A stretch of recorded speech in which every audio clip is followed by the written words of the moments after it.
Rob. Hey, what is up, Jeff? How you doing, man? I'm doing well. Thank you for doing this little interview show here. I know you're fired up about it, right? Oh, yeah, man. Let's do it. Let's do it. Have you seen any of these videos yet? I saw the video that you filmed with Pete Axelson. Okay. At least parts of it. Yeah. Katie was watching it, and she was like, "Oh, you got to see this." So yeah, Fun. It was cool. So we've added something special for your something episode. Special. Yeah, oh my yeah. It's a whole component where if you get something wrong, we hit this button here, and that Nickelodeon type slime comes shooting out. At okay, you, good. Out of the glove. That's compartment. great. All right, love it.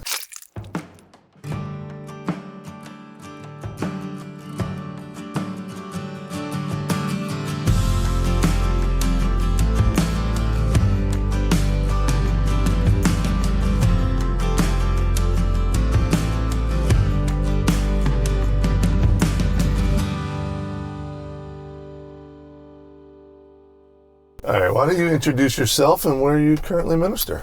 Yeah, so Rob Wheeler.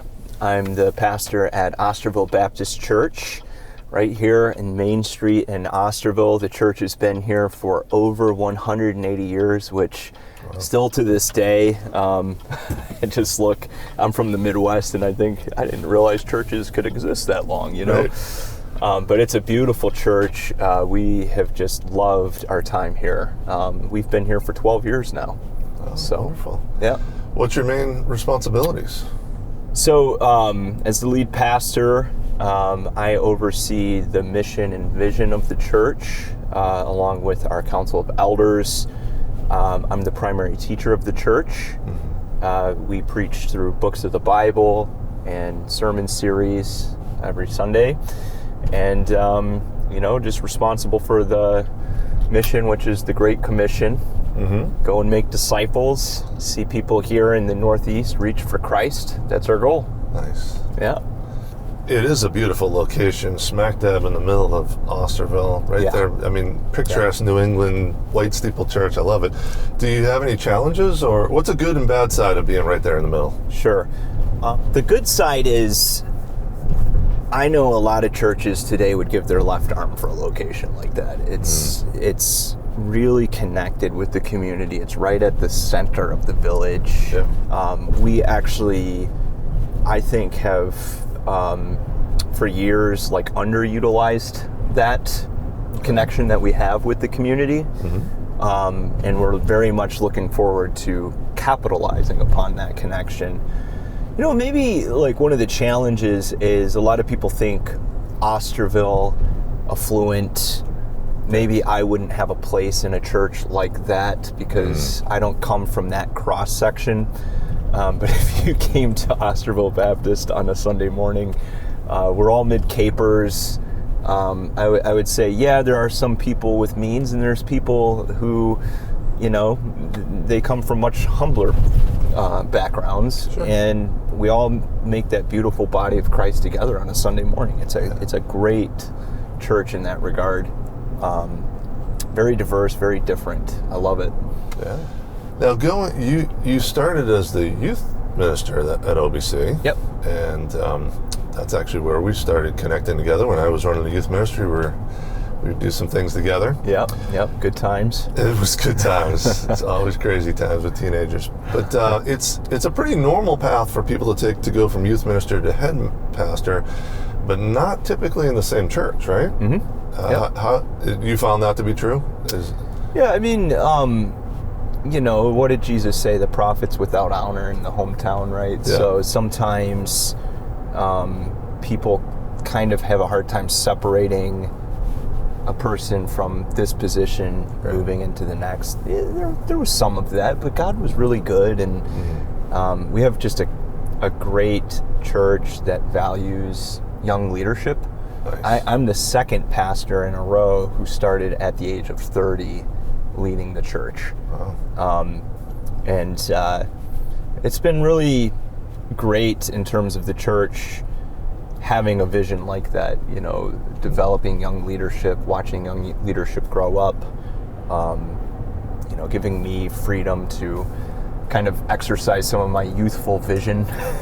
Okay. So maybe even make a mistake or two. You give a little freedom towards that. No, I've been flawless. That doesn't happen. Exactly. All right. So what's your family life situation?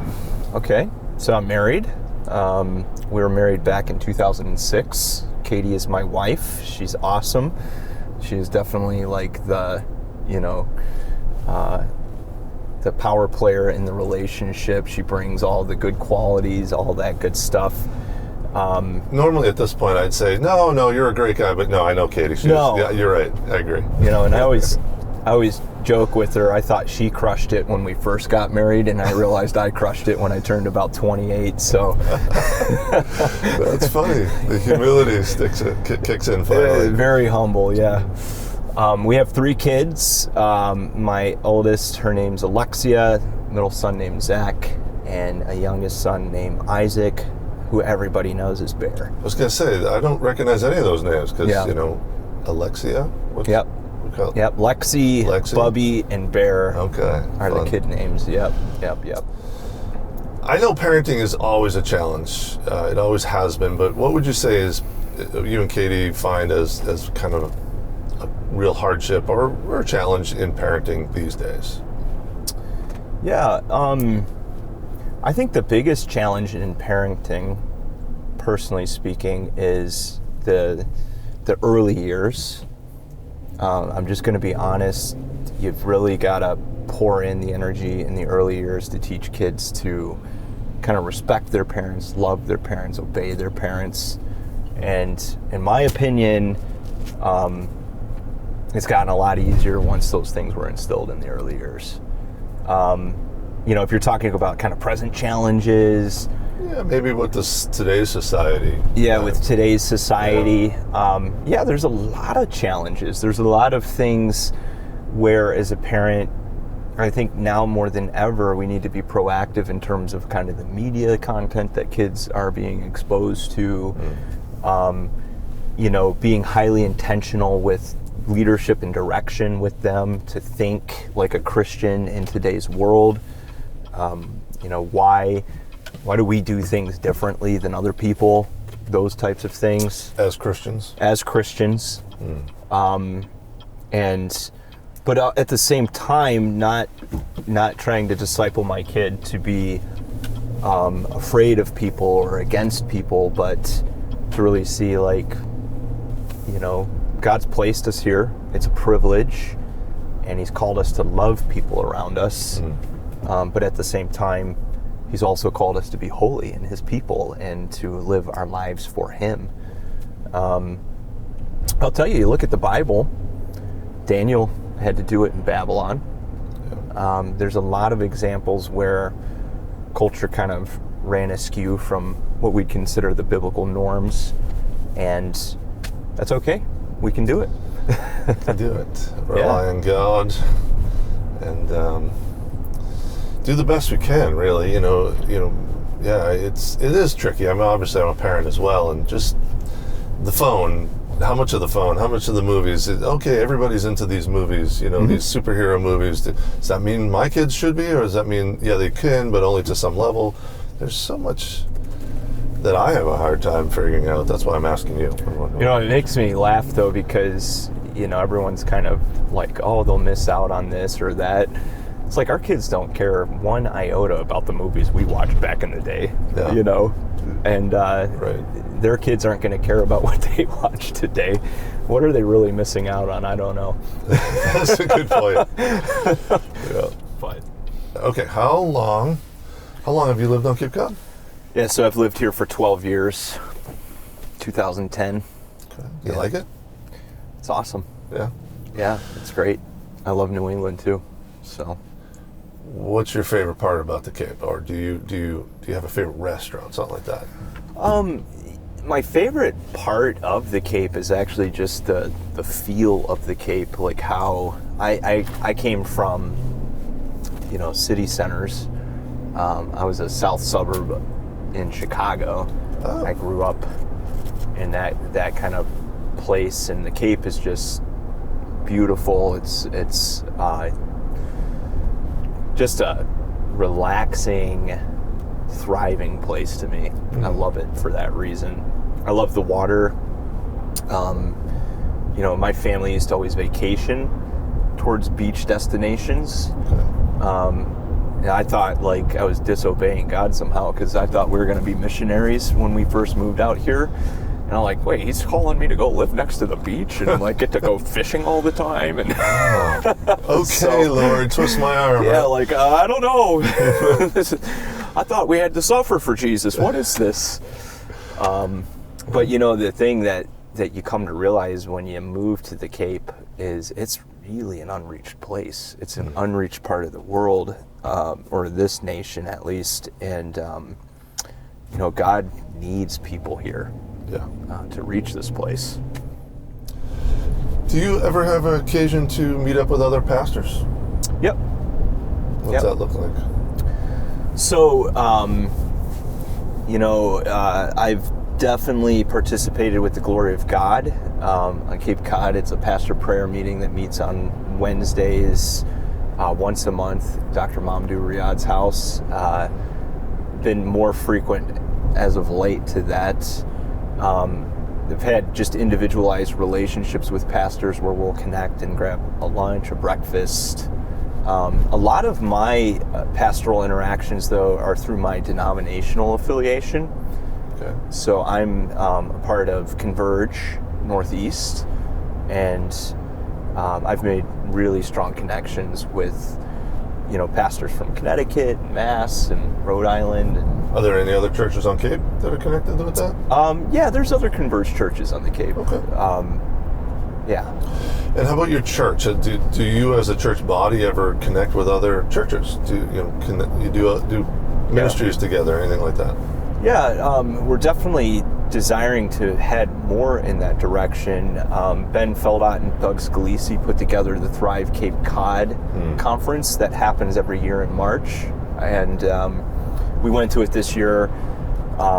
Really blessed by the conference, really blessed by their desire to, get churches, thriving community.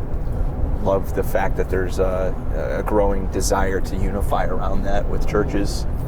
So, other interviews I've done with other pastors talk about how unique it is that pastors get together around here, churches get together around here, and it's really a wonderful blessing. And I think, with the Glory of God on Cape Cod, that group just seems to have been the forefront of this sort of mentality of people loving each other and loving each other as pastors, because I think you guys need that. You need other pastors around you who are only pastors can really know what you're going through and what you're dealing with. And so I think that's wonderful. Yeah, and from my perspective, I'm a younger guy, so some of those guys obviously had the experience where they lived in a time when that was not the case. And I kind of entered into the scene, and I've kind of grown to realize how valuable that is. It's one of those things that existed, and you don't realize how good it is. Yeah, right. Like for people who grew up on Cape Cod, don't realize how great you have it. Yeah, or like kids that don't realize that their parents are incredible until they hit their adult years. Sure. Right, yeah. Like us, right? Yeah. We're awesome parents. Yeah, of course we are. We're the best. We're the best at being humble about that. Yeah. Yep. All right, so if you were going to find yourself with a day off, randomly, something fell through and you have the whole day off and you could do whatever you want, you really needed a break, what would you like to do? I enjoy fishing. I enjoy spending time with my kids, whether structured or unstructured. I actually really enjoy, because my life is so planned as a pastor, I enjoy space where it's totally unplanned. So I love days off where it's like I have nowhere to be, nothing to do, and no plan. That's the relaxing. There's not a schedule. It just feels great. My wife is a highly structured, highly planned individual, and it drives her nuts. when you have a day off and nothing to do? Yeah, she's like, what are we doing? I'm like, I don't know, and I don't care. Well, you said fishing. When you've mentioned a couple times. What's that like for you? You go to the canal, you go to ponds, or? Yeah, so I like it all. I grew up freshwater fishing. In my opinion, the Cape's got some great freshwater fishing. They have a great trout program. You can catch some incredible trout. It's actually right now when you want to go do that. Oh. Good. Are you eating anything you're catching? Yeah, I do. Nice. I do eat a lot. And then I love saltwater fishing. That's my, passion. I just love it. I do the canal. Okay. I am an eel fisherman on the canal. So you get those don't eels that are this okay. long, Yeah. cast them out, catch 30 and 40 pound bass sometimes. It's Wow. really fun. That must be fun. No, I've walked down there. It's like all slippery all over the rocks. You go down in that area or right off the okay, you're Yeah, right off down in the rocks. We fish after sunset, and you got headlamps and Oh, okay. full chest waders, all that good stuff. You are hardcore. You're into it. Yeah, it's good times. You mentioned, is it Chicago that you grew up? Yep. Part of it, but yeah. All right, tell your growing up years, your family of origin, some great memories, anything like that. Yeah, so my dad is also a pastor. He's still in the ministry. So I moved to Chicago when I was 11, and my dad took on a church there, and he's been at that church for 27 years. You can do the math of how old I am from there. Okay. So yeah, we had a great childhood. My parents are wonderful people. One thing that I would say me and my brothers all agree with was my dad was the same guy in the pulpit as he was in the house. Just a very genuine, real, heartfelt man, loves the Lord. So when I was 16, I said I would never become a pastor. Just kind of watching my dad and his experience and that kind of stuff. And by the time I was 18, the Lord had put the call on me. So Okay.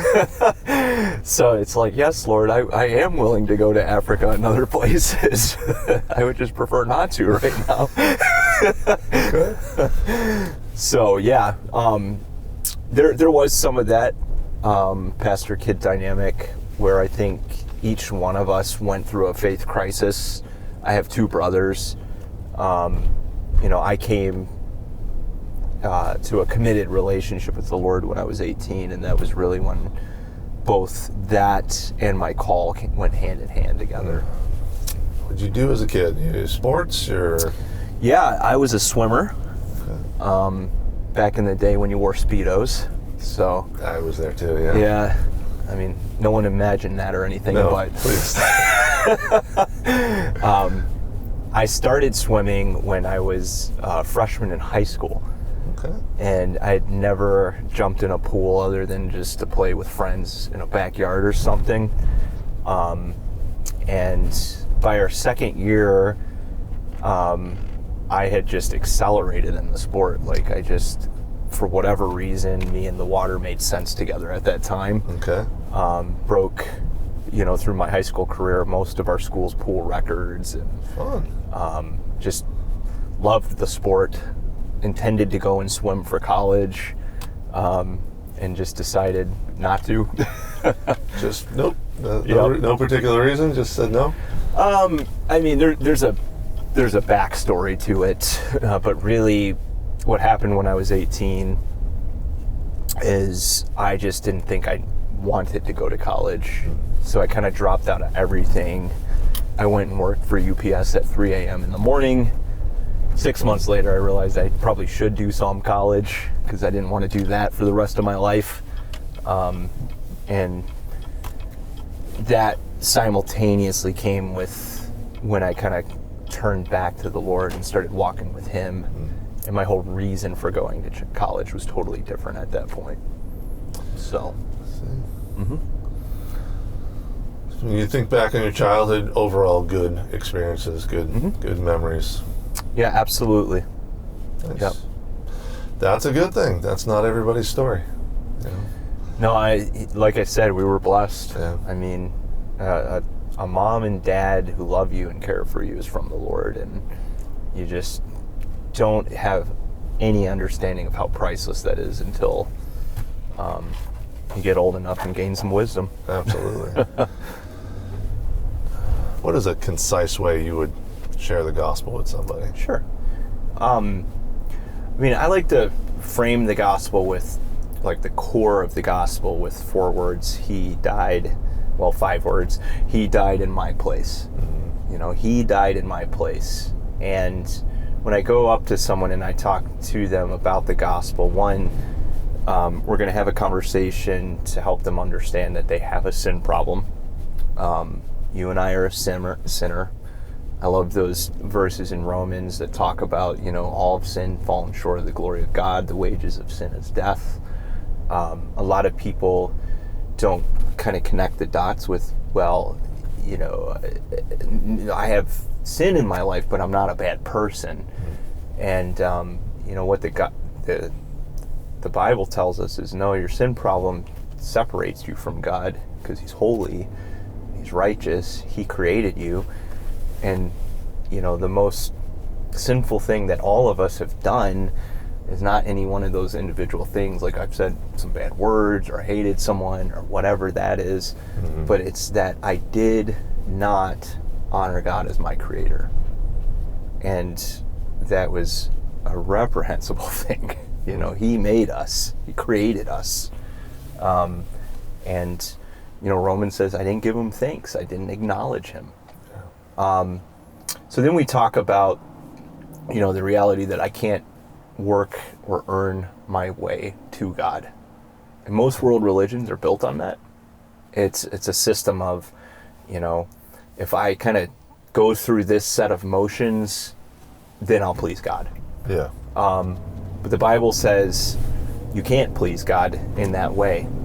I mean, the whole Old Testament, the whole law system was built on the reality that you can't do enough to please God. You can't earn His favor in that sort of way because we are broken. So we needed a Savior. And that's where Jesus comes in, isn't it? Mm-hmm. He died in my place. He lived the life I couldn't live. He died on the cross for my sins. And really, the Bible says what? It's for by grace you've been saved through faith. It's not of you. It's a gift of God so that no one can stand before God and boast. So 100% of my salvation is reliant upon Jesus. So how do I access salvation? Well, the Bible says it's through faith. You know, I believe that He died in my place. I believe that He rose again from the dead. Faith isn't a work. It's not something I do to earn God's favor. It's just a way of receiving and accepting the free gift of salvation that He's given us. Yeah. So, you know, that would be like the simple way I would do it. I don't tend to enjoy reframing it. I don't tend to tell the gospel through a presentation, like here are 4 spiritual laws, or here's the Romans road, because I'm finding more and more that people have such a lack of a background or understanding of faith that you really have to have an extended conversation to get to the place of understanding.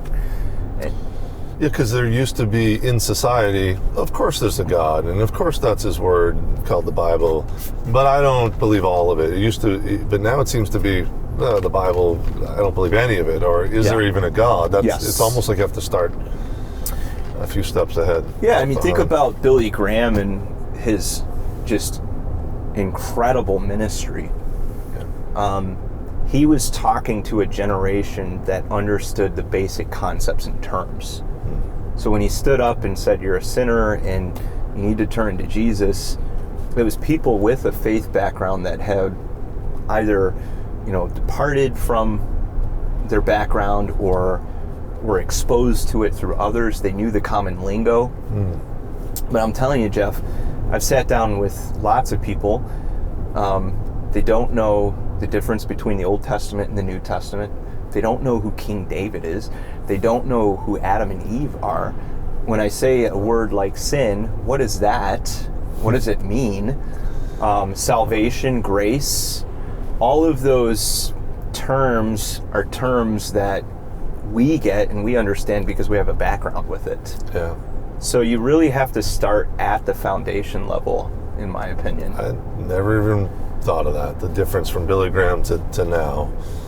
That makes a lot of sense. I mean, when I grew up in that age, that era, everyone had a Bible. Now, it might have been this big and been on the coffee table, but it still was the centerpiece of everyone's living room, or at least a lot of people I knew.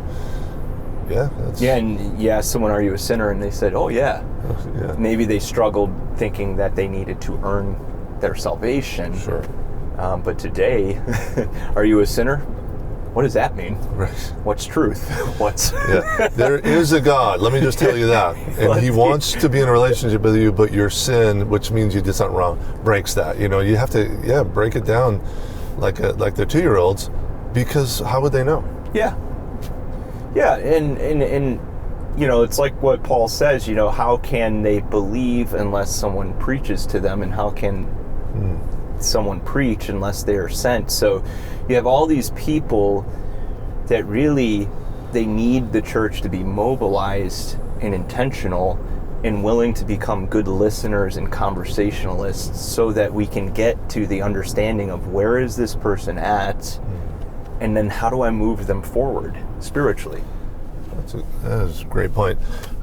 When I interviewed Emilio, he put it this way. He said, I go around this idea of 3 stories.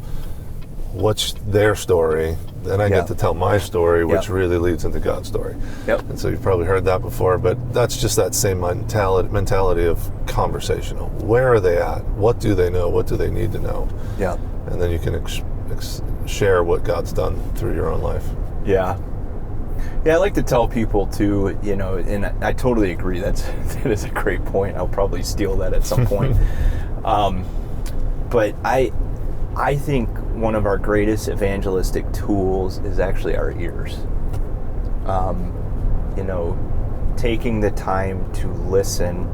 You know, they have this statement. It says, prescribing without diagnosing is malpractice. And sometimes we start telling someone the gospel before we even understand where they're at.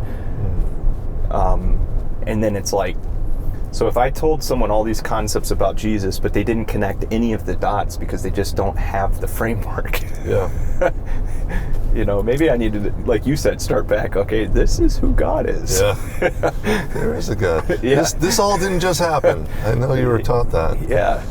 Yeah. Well, one big cosmic accident. That's a good point. So, again, you knew the gospel, but when did it become real to you? I believe that I understood the gospel and believed it when I was 5. I know that's awesome. You know, a lot of people are like, could a kid that age?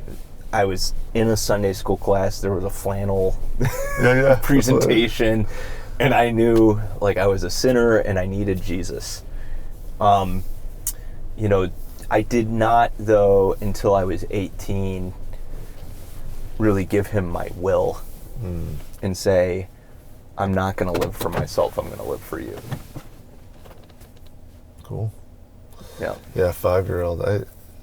Some part of my testimony is my mother said I prayed with her when I was really young. And then I remember something in a 6th grade Sunday school class, them making another kind of recommitment, or was it my first commitment in junior high? And then in high school, same sort of thing. And so when was it that God really saved me? Is it only when I fully can understand it? Or is it only when I can fully articulate it? Or was it when I just said those words with my mother? I wish I knew. What do you think? He knows. Yeah, exactly. Exactly. Yeah, when people struggle with those kind of questions, I'm like, do you believe in them now? Yeah. Okay, we're good. Yeah, we're good. Yeah. I don't struggle. I just always, it's just a question. It's one of those questions. I know you don't. One of those questions that when I get to heaven, I might ask Jesus. Yeah. Do you ever have that, where it's like, when I get to heaven, I'm going to ask Jesus this? You ever? Not really, no. Oh, okay. Yeah. I don't know why. Because I said that to someone once, and they were like, I think this life will be so trivial to us when we're in heaven that I wouldn't care. Yeah, I as a person, I'm just very comfortable with ambiguity. So, Okay. people are like, "Have you ever thought about this?" I'm like, "Yeah, I've thought about it, but he's God and I'm not, and I'm cool." He's got it. Yeah. He's got it. And I don't mean that flippantly. It's just how I feel. That's faith, man. God is in control. I don't need to stress about this stuff. No, I would. One question I remember thinking that I might ask is there something around here like that cures cancer, or like if you had just eaten that tree bark, you would have had this. You would have had no more of this, or anything like that. I'm sure there's an answer. Well, we for did everything. have the tree of life and lost that, so it's a tree issue. Yeah, and I think we get it back again. So okay. No, I don't. I have no idea on a lot of those things, but I think that one of the reasons God gave us the intellect we have is there are remedies like that out there for us to discover. Stuff. Yeah, absolutely. All right, so here's a little section of rapid fire questions. All right, let's do it. Let's just see whatever comes to your mind quickest here. Yeah, right. See.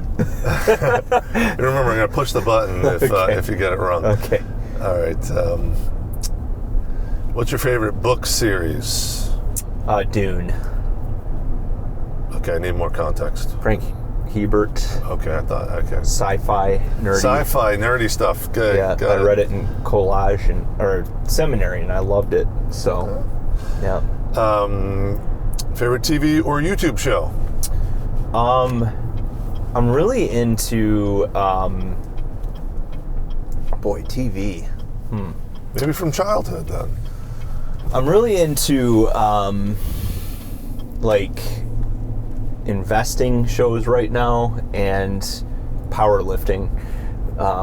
So it's really weird. That is weird. Is that all YouTube, or is there TV? That's all YouTube. Okay. And that's the kind of society we live in that I can specify down to that level. Yeah, that's I have pretty good. YouTube channels where I follow it. Do you have a power lifter who invests? You can blend it into one. I bet there's a guy out there. Yeah, I'm sure there is. As he squats, he's talking about the stock market. Yeah, no, my dude, Warren Buffett. And Nice. Warren Buff. He's buff, right? Yeah, he is buff. Okay, that's interesting. All right, now we actually sort of already talked movie stuff, but is there a favorite genre of movie that you would watch? I like kung fu. I like sci-fi. I like fantasy. Anything just kind of like brainy and high concept and out there. We should never watch a movie together. Yeah, Katie can't stand watching movies with me, so...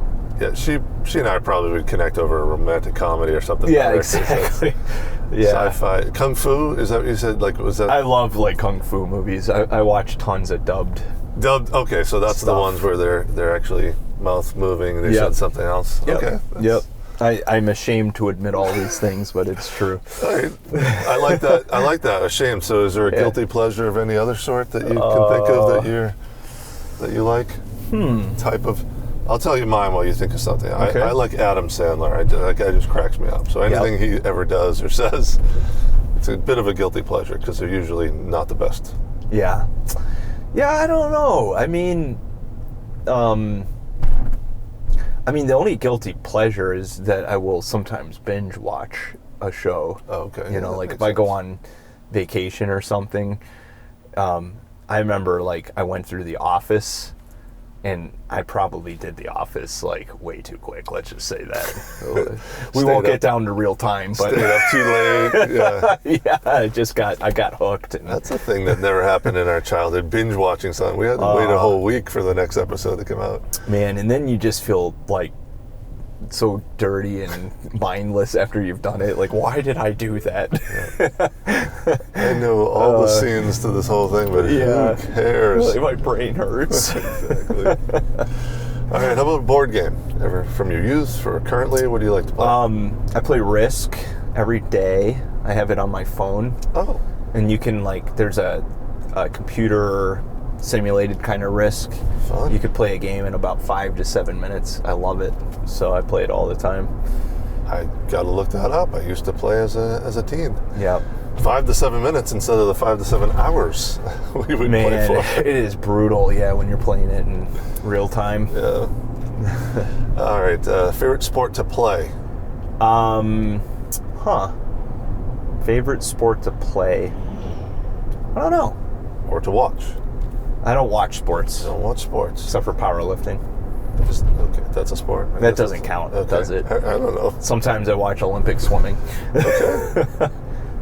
Yeah, me too. That's pretty good stuff. Yeah. All right. Quick, what's Katie's birthday? It is August 16th, 1985. Oh, you're not supposed to say the year. She's young. She's cool. That's true. She's yeah. All right. She's 21. So. I can't confirm or that you got that right, but I'm guessing you did. All right, good for you. Yeah. You passed. All right, what would you say OBC is known for, like a hallmark of the body of believers there? So 2 things, and we kind of express these as our 2 values.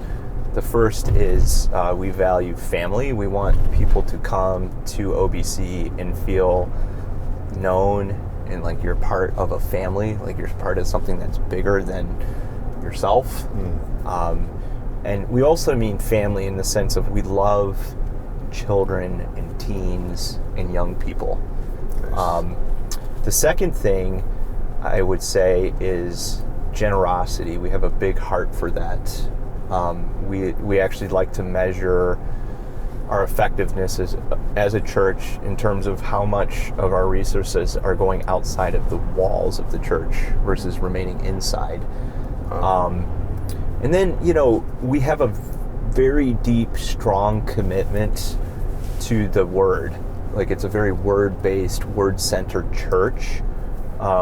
There's a quill at the top of the church, and that's reflective of that commitment through the church. And this church has existed 180 years. They've clung to the Word.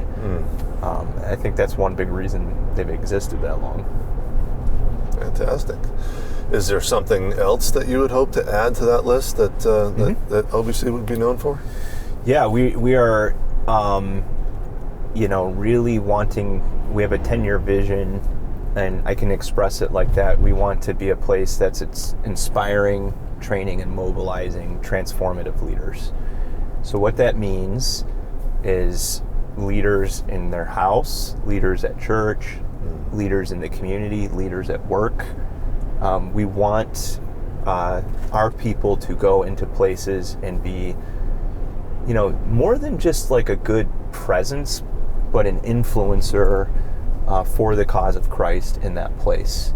One big direction for us this year is we are really looking at getting involved in community alliances with, a couple of community organizations with the Cape, just to make a difference, for people and let them know that Jesus loves them.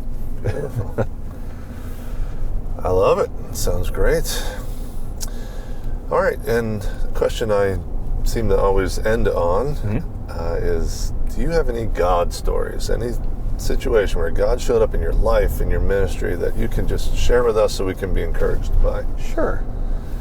Yeah, I referenced my time where, God really, when I was 18 years old, and I turned back to the Lord, and that was kind of my call to ministry. I think that is one of the most significant milestones in my life. I continue to come back to it over and over again. I was in a place of rebellion. I was far from the Lord. I was doing things my way. And one night, in my room by myself, I sensed the Lord speak, not audibly. I didn't hear him, but in my heart and in my head, say, "You're either for me or you're against me." It was like pretty clear, pretty direct. Wow. I have a pretty thick skull, so I need to hear things sometimes in those terms. And in that moment, I just immediately knew I didn't want to be against God, that I wanted to be for him. Yeah. Yeah. And so I I didn't have the language for it back then, but today that the way I would say it is I became a yes man for Jesus. You're going to go do this. Yes. You're willing to follow me in this way. Yes, Lord, I'm willing to do that. I'm not saying that I've been flawless in that, but that was a big change in my life, and it was trajectory changing because that's when, I went to the next steps of my life. I went off to college. I met Katie, my wife. It was there that I determined that I wanted to serve God in pastoral ministry, and that really changed my life. The second God moment was actually when I came to the Cape. I was interviewing this place called Osterville that I'd never heard of before. And that evening, I had just kind of conducted this interview, and I went back to my hotel room, and I called Katie up and I said, I think we're moving to Cape Cod. Like, no one had offered me a position. No one had said anything in that direction. Yeah. And she's like, what do you mean? I was like, I think God's calling us here, and I think it's going to be for a while. And there was it was a very subjective experience. I didn't hear like an audible voice or anything like that. But it's been 12 years, and I came as a youth pastor, and 5 years into that, I was called to be the lead pastor of this church, and I sensed at that time that was exactly where God wanted me and what he wanted me to do. And, I'm old school in some ways with calling. Like, I really believe that God has me here until he says, I don't have you here. Okay. So. That's awesome. Yeah. It's good to be in the center of God's will and feel that and know that you're there. And it's like, well, whatever happens, some hardship happens, it's not because you made a wrong decision. God put you here. Yeah. And you're going to learn from hardship and get to enjoy the fishing and get to enjoy being on Cape Cod. And well, I know I've appreciated your ministry here, our connections and our friendship, and Katie being a facilitator of my son's class. So that's at CC. So that's been great. So I'm glad you're here, and I'm glad God called you here. And I'm glad you did this interview with me. Well, it was a joy, brother. Thank you so much. All right, thanks, Jeff.